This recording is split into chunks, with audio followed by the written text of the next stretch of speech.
It's the first time ever. From London, the latest from Podnews.net with AdvertiseCast.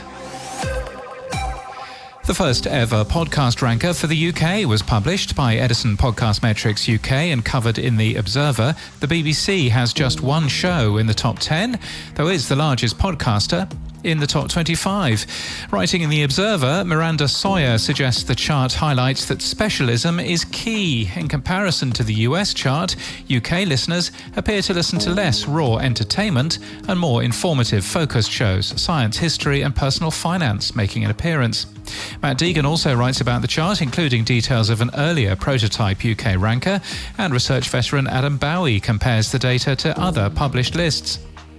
In other news, 55% of business leaders in the UK listen to podcasts every day, according to new research from branded content agency Lower Street and media research firm Content FX. Podcast hosting company Captivate has launched Captivate for publishers, a way to sell premium podcast subscriptions. The tool can interface with existing subscriber systems and offers enhanced network-focused analytics. In the UK, it's National Inclusion Week, and the Simple Content podcast has released an accessible media player to allow a wider number of people to enjoy it. Ashley Carman reports on a closed-door meeting organised by Libsyn at Podcast Movement about fraudulent download numbers. Some fraud is easy to spot, the company said, including podcasters editing screenshots of their data or unusual levels of traffic from browsers. CrimeCon announced the winners of the second annual Clue Awards. There are 2 podcast awards. More details on that follow shortly. And a free event on International Podcast Day on September the 30th in Singapore. Podcast Pod Talk 2023 is from 2 till 6 in Orchard Road. Time for some tech stuff, and Adam and Tina Curry published an overview of Podcasting 2.0, including the value for value model. 14,000 podcasts are now using it, and unlike the ad-funded model, revenue from value for value also helps fund the whole ecosystem, including podcast hosting companies and app development. Spotify appears to have dropped all support for unencrypted links in episode descriptions. In our tests, only HTTPS links appear to be clickable in descriptions these days. We discovered that because some of our supporters, who are credited in most podcast players, have been supporters so long they didn't actually have HTTPS websites in 2017.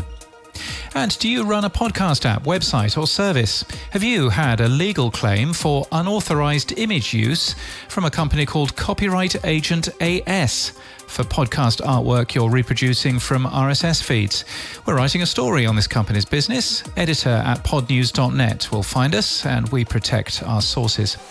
And in podcast news from the Airwave Podcast Network, Earn and Invest has thought-provoking conversations that empower you to earn and invest wisely, shaping your future while making informed decisions today. Recent episodes have looked at early retirement. We thank Airwave Podcast Network for their support this month. The winner of Outstanding Episodic Series of CrimeCon, Dateline, Missing in America, focuses on one person's story, as told by those left behind.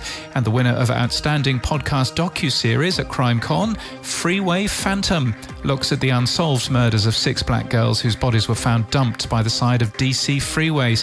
Who was the Freeway Phantom? Why didn't the murders make the news headlines? And what new evidence is there which might open the case once more? This podcast is sponsored by AdvertiseCast. AdvertiseCast connects thousands of podcasts with thousands of advertisers and has been matching podcasts with brands since 2016. Find your fit. Join AdvertiseCast, the premier podcasting network, at advertisecast.com. And that's the latest from our newsletter. To read all the stories and subscribe, we're at podnews.net.